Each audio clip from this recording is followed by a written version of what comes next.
Brid Smith, you have Deputy Brid Smith. You have submitted a question. I have, yeah. Yeah. So. Do you want me to go now? Well, yeah. Sure. Yeah. Okay. Yeah, I submitted a question on the same subject on the referendum, and just to add to your pains there, Taoiseach, with a whole pile more questions. It's really on the selection process of 99 citizens. I mean, any reputable polling company would never conduct a sort of a selection of 100. They would rather take 1,000 because it's much more representative of the population. So I really want to tease out, for you to tease out further with us, how this was done. First of all, will you give us the name of the polling company?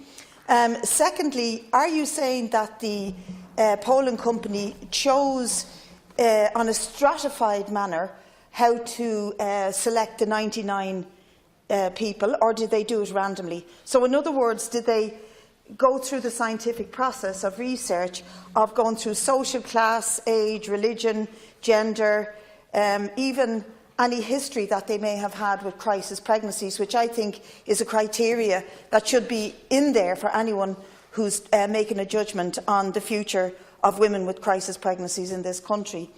Thirdly, I'd like to ask you, has the polling company, the said polling company, whoever they are, ever collected data on attitudes to religion, sexuality or reproductive rights?